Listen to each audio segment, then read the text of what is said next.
The next instalment that we're presenting today is really around the innovation agenda, and as I've mentioned throughout, and I will continue to mention, we're on a journey, and I would say that research and innovation is a journey as well, and we're probably a bit further down that path with innovation because we've been doing that research. We've had people like the EPSRC and all the funding to develop products and develop innovative products, and that leads through into things like Innovate UK activity, and that has led to some really, really good products being now available.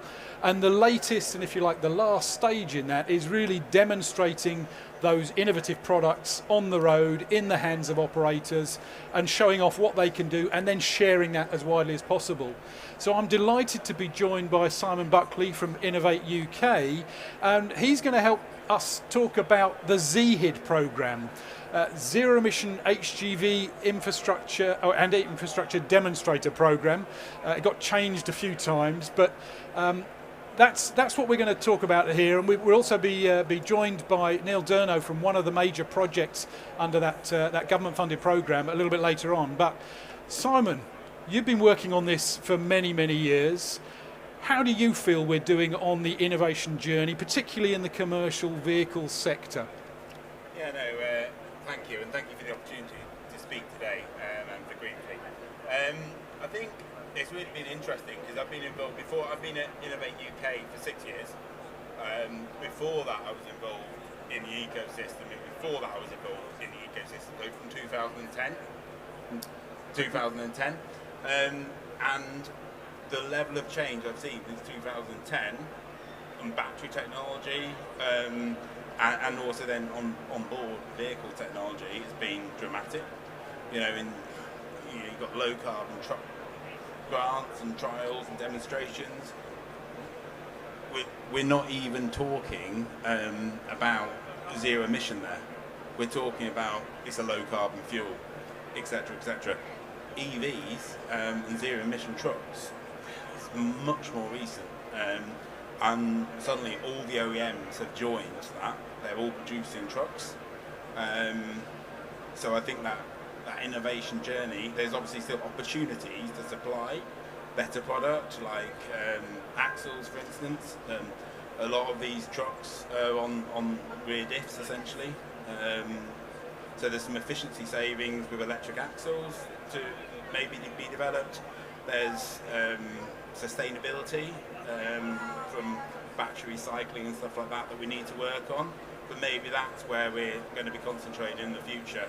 And the ZHID programme is very much about a system, which is very different from a typical Innovate UK grant, which is more about a component. So ZHID is very much about the system. Yeah, you touched on a few of the previous programmes, and you and I have both worked in this space for a long while. I think I'm going to be saying that to almost every guest we've got, that I've been working with them for 20 years. But we remember the low carbon truck trial, which, as you say, was very much about fuels initially and a little bit of conversion of vehicles. We then had the low emission freight trial left, where we saw some electric vehicles coming in, but again they were mostly converted. And then ZHID, we had a ZERFT, we had that zero emission road freight initial phase, and these went from sort of 10 million of government funding, 20 million. ZHID itself now, the big game in town, 7-year programme, 200 million of government funding. This is really a game changer, isn't it? This is really, the culmination of that journey of evolution. Yeah, no, definitely, and I think that's really, it has allowed the market a bit more confidence to develop those charging stations, to develop those refueling stations, and to put them in the ground, get planning permission, and given the operators confidence to start their journey. So you've got like Maritime in Wakefield installing 7 chargers at their depot, like for instance. You can see that's just starting to happen everywhere when people start sharing that infrastructure, which is really key, and we're going to have to use collaboration to get to the next steps on this journey. We're going to start reaping those rewards, and more private investment is going to come in to the sector, and more trucks are going to go zero emission. Yeah, and I think you're absolutely right about the shift perhaps in innovation is going to be to the supply chain and the componentry. You know, there are definitely efficiencies to be had and changes in motors, technology and things like that. So can you just give us a really quick overview of the ZHID program that's now running, where we're at in that, and just a quick flavour of the scope of that? Yeah, so I won't go all the way back down to like 2021, because that's, I guess, when it first started, like 2020, 2021, when I was first having conversations with Alistair Barnes and DFT about what it would look like. So we obviously did 2 feasibility projects on electric road systems and hydrogen trucks, and also a battery electric 18-ton demonstration trial. So Project BET is a good example of that, for instance, with the NHS. That led on to, as you say, ZERFT. So in 2022, we launched that competition. It's £200 million investment across 3 different strands, and we were looking at hydrogen trucks and battery electric trucks were the main vehicles. Had to be between 40 and 44 tonne. And again, unusually, we're saying, look, you've got 2 years to get all the infrastructure in the ground, get all the vehicles ordered, and then we're going to have 5 years of demonstration and data, and we're going to disseminate that through the industry. So we're at the start, so all those projects started in 2023 or 2024, and they're all going to basically have everything installed, all the vehicles will be on the road by the end of this financial year, so March 2026. And then we've got our data collection phase. The good news is we've already got a load of vehicles on the road anyway, and a load of charging infrastructure going in. We're already seeing data coming back from that. Brilliant.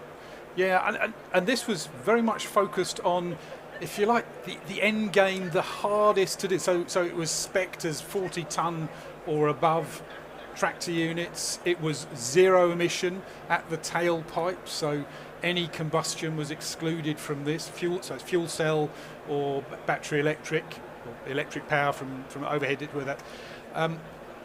Does that mean the view is that below 40 tonne is done, we don't need to innovate, or? I think far from it. There's, you know, like my favourite vehicle is a refuse vehicle, and you see they are electrified to a certain degree, but there's still a lot of innovation needed even on those, even with that nice duty cycle. But there's all the things in between. And the fact is most trucks in the UK are diesel. So we're nowhere near where we need to be, but I think it starts on the journey, and I think the premise is if you can electrify the really hard stuff that people have said it is not possible to electrify 40 to 44 tonnes, then the other stuff will follow and there'll be a trickle-down effect.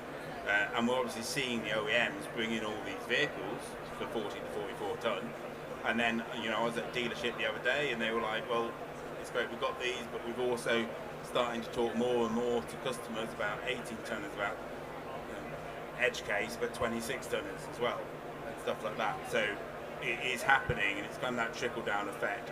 You could have approached it a different way. You could have gone from the ground up. I think the idea, they really wanted to push the industry.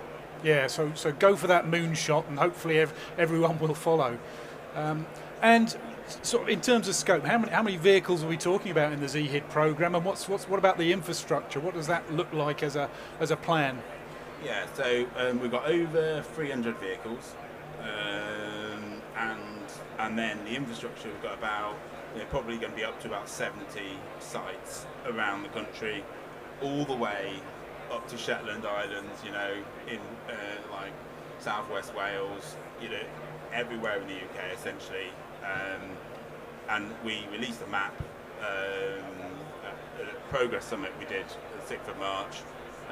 Minister Greenwood did that, and that showed 54 locations. There's more information to come on those locations about how they're going to be shared as well, because one of the important things is there's a lot of depot electrification, for instance.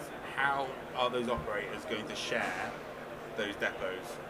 So how's that going to work from a practical viewpoint, a monetary viewpoint? How, if you're an operator and you're not involved but you want to get involved, how can you access that infrastructure, because that's going to be a key. It's that creating that spine of infrastructure. Absolutely, absolutely. We're going to bring in Neil Durno in a moment, but just before I do, because I think Neil can help us build on that infrastructure in particular from his role there at Voltempo and with the eFreight 2030 project, which is one of the Z-HID projects that's running. But what's next for Innovate UK? Where's the next step for you?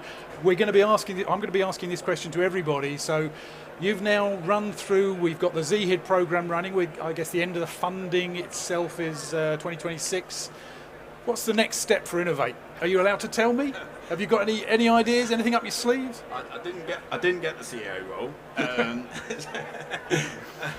Look, that's a really hard question, but I think so I'm doing a lot of work in maritime, for instance, at the moment, which is quite interesting. There's aviation, and there's a lot of on-road transport which still needs decarbonisation. We haven't finished that journey. What that looks like and exactly how that's kind of iterated is a question that we're still discussing, or is still being discussed at different levels. Because obviously you've got APC that offers a lot of grants still for the core development of components. We've run a lot of digital competitions lately as well. And obviously there's people like Dynamo involved in this competition that are initially heavily involved in some of the Innovate UK digital programs about zero-emission freight. Right. So we'll see. Yeah, so the innovation journey is definitely not over. Is the answer? We've still got lots more to do, and I think it's interesting that you raise things like maritime and the other areas of transport that haven't traditionally featured as highly, and obviously commercial vehicles, trucks 20% of the carbon problem, vans another 20%. So we're almost half of our carbon is coming from the commercial vehicle sector now. So it's right to focus on that, but there's a lot more to do. So I will now bring in Neil Durno from Voltempo. Morning. We'll just check your mic's working. Oh. Yes, we are there. Excellent. It works. Good morning. Neil, brilliant. Thank you so much for joining us today. Welcome. And so you're leading, Voltempo are leading eFreight 2030, one of the major programs. It's probably a 60-70 million pound program of funding. Give us a little bit more about that specific project and what you're hoping to achieve from that. Okay. Yes, sure. Just shy of 50 million of grant funding access, and then our members, so the consortium members, range across 11 operators, and then our own infrastructure, so our own hypercharger, Dynamon, who you've mentioned. But it's a very, very collaborative environment. Michael Boxwell, our founder, when he went on the mission to start seeking down the funding for the product innovation that he'd been working on for a long time, he did a really great job of going out and securing the interest, the desire of a wide range of operators to get involved in doing something special for the industry. And so that was a real motivation for me to come and join the business, because what I saw and what I now feel on a daily basis is the most incredibly productive environment where everyone is collaborating, even people that traditionally you'd said wouldn't have sat side by side because of their competition position in the markets, do an amazing job. And so if you think about going back to a couple of the points Simon made, 14% of HGVs on the UK road are represented by the members we have within the eFreight consortium. Imagine expanding that out to the other three projects, I bet we're talking a third, even 40% of fleets represented in terms of HGV numbers. Imagine what we can do with that from a data analytics point of view by playing with something like the Dynamon tool and actually understanding duty cycles, energy demands, locational energy demands. We're going to unlock a massive amount of stuff in the market. I agree with that air horn. It's that awesome.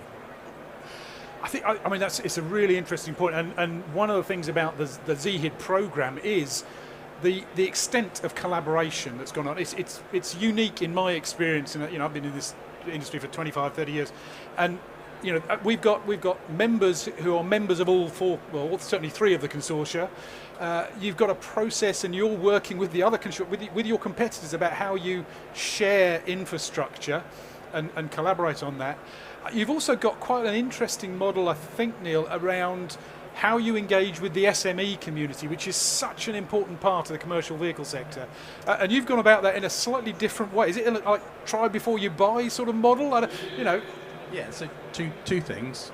The competition discussion, actually none of our other ZHID program leads are competitors. The beautiful thing about what we're doing is actually we've all got different perspectives, so we collaborate quite extensively. So there is not hard and fast competition between GridServe and Voltempo and Dynamon and the High Haul team. We're all coming at it from a different position, so we share a lot of information. The seniors meet quite periodically in order to discuss things and have a very productive conversation in terms of furthering the whole program. So that is a massive tick. There's a nice bit of healthy competition between us about how we're progressing. But I think the key thing really is when you look at the range of operators that we have, from the very large, well-known brands to regional operators, what we've then done is said we recognise that not everyone's going to come in on this journey from the outset. So we've worked with Renault as one of our truck OEMs, and we've accessed essentially their Vertilus style program in order to do what we call the associate membership program. So we've taken some grant funds. We've essentially set up Renault to have 11 vehicles as a lease program, and people can then try before you buy, if you want to call it that, but it's the puppy dog sell. Here you go, 1 year, 3 years, evaluate, and what they get is not just the vehicle. They get charging infrastructure, they get access to the consortium, they get to share their use data, but they also get insight into everyone else's. So it's a very inclusive thing. It's not just here's a few trucks for a few other people. It's a whole different level of bringing people into the program to extend its reach. Yeah, and this program is all about sharing the data outputs. One of the key things, and I was involved in the background on some of it, is it's not about squirreling away with one of the big operators and them learning an awful lot of information and suddenly having competitive. But this is all about data sharing. How are you handling that from an Innovate and trying to bring that to the wider sort of decarbonisation agenda? Yeah, so what I will first say is that each individual project is looking at their own data as well, but we have appointed a separate organisation, Ricardo, to look at all the data across all the projects and create those insights and to disseminate them in a variety of ways. There'll be reports, presentations, webinars, stuff like that, to try and give fleets who are not involved as much information as possible, and obviously policymakers, etc., etc. So that's the route we're going down. The other thing we're doing as well, which isn't quite data, but the amount of people we're introducing to each projects want to speak to you. So they're really collaborative, and even if it's a slightly weird and wacky kind of point, they'll want to speak to you. If it's an operator, they'll want to speak to you. And so data is only going to work if we make sure that people feel involved and can access the projects, can access the data reports coming out. So it's just part of the dissemination and communication plan over the next 5 years to try and make sure that all that data gets out to the market. And at the recent, we're going to have an annual Progress Summit. At a Progress Summit, it was interesting. Half the people who turned up to that, so we had 500 people, 250 people, were not involved. So it's obviously, it's starting to get there, but we just keep redoubling our efforts to get the message out there, so that when the real data starts coming through in droves and the reports start coming out, we've got that community that can access it and go, okay, that might work for me. And then it's working with people who've got the data tools to actually take a diesel operation, and then say, actually, you can do this, that, or whatever. Yeah. And I can tell you from that event, 6th of March, we saw a step function change in inquiries from outside of the project, and a couple of companies that are likely to go into the associate membership program came to the fore as a result of having seen the progress demonstrated and articulated at that event. I think that's really important. Again, it's one of the unique things about this project program is A, the amount of collaboration, and B, its openness and continued openness. You know, it's very easy with these projects to gather up lots of people at the start and then you close doors, but you're actively looking for people to talk to and to come and try the trucks, try before you lease probably rather than try before you buy, but it doesn't roll off the tongue quite so well. And you're still sort of reaching out and actively encouraging people to come and contact. So for anybody who's anywhere on their decarbonisation journey, the ZHID program is a focus and a place to come and learn what, if you like, the end game of heavy duty zero emission trucks is going to look like. We've got a phenomenal opportunity. So Simon spoke earlier about 70 sites. In the Innovate project we have 30 depots. We are deploying 6 bays at every one of those depots. That's twice as many trucks as we are deploying in the program. Those trucks are going to be there, let's call it a third of the day. So we've created capacity through the program for about 60% more, an uplift, so 120% of other trucks and vehicles to come and charge on that infrastructure from outside of the home depot. That's a staggering deployment program. That is readying the market. That is what people talk about in terms of investment ahead of need, in inverted commas, but we're creating such a ready space for people that might take a little bit longer to get their infrastructure in, might be on a trial evaluation program, but they don't need to be tied back to home station. They can get out, stretch the legs of the vehicles, demonstrate what they're capable of, fulfill the contracts that they've got. It's an amazing resource that we've been given through the funding. And I think that's a key point. You know, one of the things about this is the legacy, and it was designed to try and create a legacy, particularly in the infrastructure, because that's, you know, whenever I talk to operators, yeah, okay, we can drive a truck on electric, but where am I going to charge it? How do I charge it quickly enough? It's the infrastructure, and we will come on to hydrogen as well, because we have to remember this program looks at both hydrogen and electric. I mean, the bulk is electric trucks, battery electric trucks, but there's clearly hydrogen activity as well within some of the projects. So in terms of that infrastructure, you're creating a legacy. You know, how can people learn more about that? Is it coming and being an associate? Is it coming and talking to you, Neil Durno at Voltempo.com? Sorry. No, that's okay, that's fine. All of the above. I think one of the things that Simon touched on earlier on is the Innovate UK webpage that covers a lot. I'm getting a lot of air horns, I like that. That covers a lot of this information in terms of letting people see where's nearby where I am. So it moves them from interest to awareness and then into desire, and to come out to any one of the projects where a site that suits their route needs or maybe near their home depot. So that's one way of doing that. The other thing then is, as we transition and we think about this in a slightly more evolved, like the car market has, or car charging infrastructure market has, we've created a network, right? What we need is methods to access that network, roaming capability. So there are platforms, there's projects. I won't name Neil Riddell's particular project in detail, power pins, right?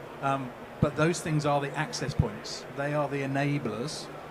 My old experience was with the Swarco on Charge Place Scotland. Think about this network in the concept of it being a platform to access these sites, even though those sites are managed by different people. That's what we're creating. Brilliant, brilliant. We mentioned hydrogen, so can you just give us a little bit more about the ZHID involvement in hydrogen and where we're at with that? Yeah, so there are 2 projects with hydrogen in them. So GREENFLEET has got some hydrogen trucks. Now they're going to have three hydrogen trucks, and they will be with a number of operators within that program. There is some infrastructure that they'll be able to utilise to fill up their vehicles. But the big hydrogen project is High Hall, which is on the M4 corridor, so into Wales, and then back across the bridge down the M4. But they put a 7.5 tonne limit on that bridge, haven't they? Or is it the other bridge you're talking about? Oh yeah, sorry. I used to live near there as well, so I should know that. So they've got 25 trucks and 2 or 3 refueling stations. They are producing green hydrogen to fill those vehicles. I think obviously they've had to work very hard from the OEM side to get the OEMs in play. I think Scania are producing trucks. There was a big press announcement about them supplying to the programme.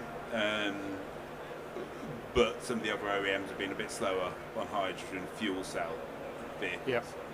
Yeah, and hydrogen combustion was specifically excluded from this programme at the stage that we were rolling out, because at the moment it's obviously not regarded as a zero emission at the tailpipe through the DFT, but it's certainly still in play in terms of off-road for that sort of stuff. So I know we're seeing other work there. I'm conscious that I'm overrunning time, so one of the key questions, and as I say, I've asked pretty much everybody, but Neil, on this journey of decarbonisation, so what's next for Voltempo? You've got your funding, you're putting in a lot of depot charging. Where next? What's your next step on decarbonisation? Sure. So it's not next step, it's now, right? We're already beyond the project. So we have the project entity running and the incredible job they're doing of planning the deployments.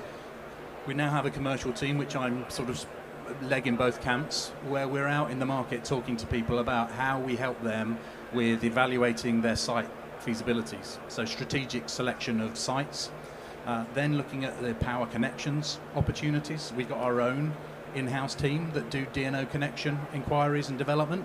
So that's a really useful tool set to have. A lot of people are quite scared about that. It can be quite onerous. And so having that specialist skill set, we're providing that help to people, which is really unlocking a lot of conversations and doors. We're also engaged with the landlords market. All right, so we're talking to them because it's their tenants who need power, and they're thinking about redeveloping or new developments of their facilities. And we're then into the commercial world of, right, what's the position on the deployment of the hyperchargers for us? What are the use cases? Because it's actually a very flexible tool. It's designed not to worry about, do I need AC now and DC later, and is it 400 kilowatts later or now? That technology has been developed to provide a range of capabilities for a range of vehicles, whether that's next year's change of fleet or whether it's tomorrow morning's light vans as opposed to yesterday's heavy trucks. So that in itself is fascinating. And then the final piece for us, which is part of the project but will go beyond, is innovating the trailers. So Buckley are involved in the project. They've got a fantastic product development called the Bulldog trailer. That's got batteries on board. They've lightweighted and redesigned that trailer, and that's a complete shift change in terms of what we can do with that technology and the range extensions and the other power takeoff applications. So there's loads to come. So I mean, it really, it puts me in my place. The innovation hasn't got to the end of the journey yet, no doubt about it. There's a lot more innovation to come and a lot more activity that we can see coming. I guess, around the show today, I'm sure we will see the electric HGVs from the OEMs. As you say, in the ZHID program, we've got all of the major OEMs, I think, well, most of the major OEMs are playing and bringing production-ready product to the table. Is it fair to say that the project and the challenge is energy and infrastructure, and the trucks are the easy bit? I don't think it's quite as simple as that. So there's still a lot of work to be done on the trucks to get them. I mean, we're obviously dealing with a number of different use cases in the project. Obviously, we've got the 4 projects, like Project Electric Freightway, for instance. We've got the MSA stations as well, which haven't been mentioned then. So that's going to maybe give some different duty cycles. But there's a lot of work still needed on those vehicles, looking at energy density and also like payload.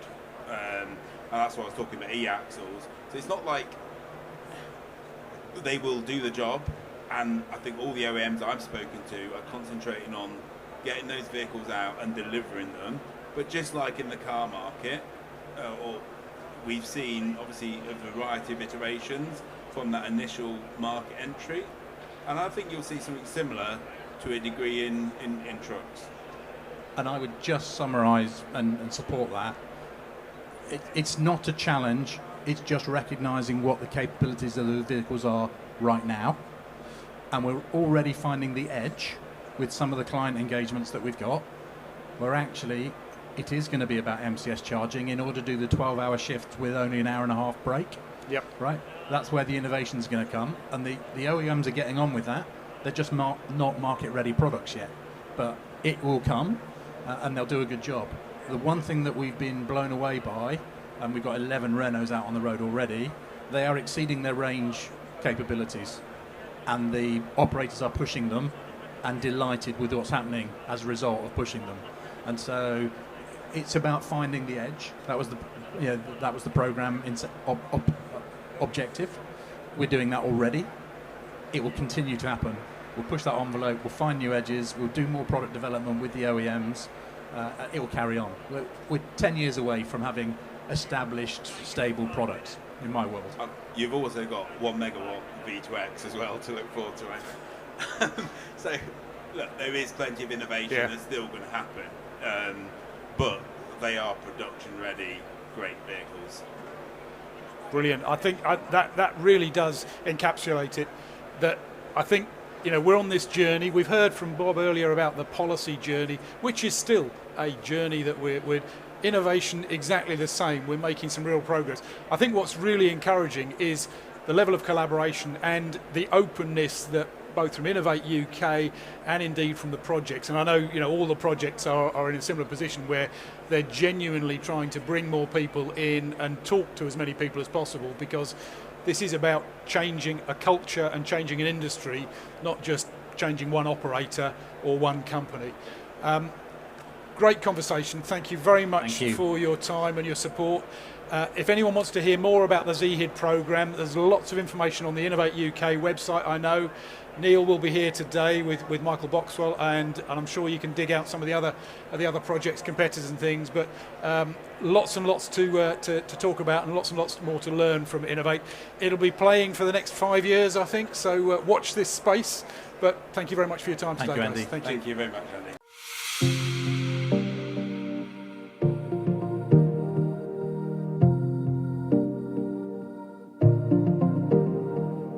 You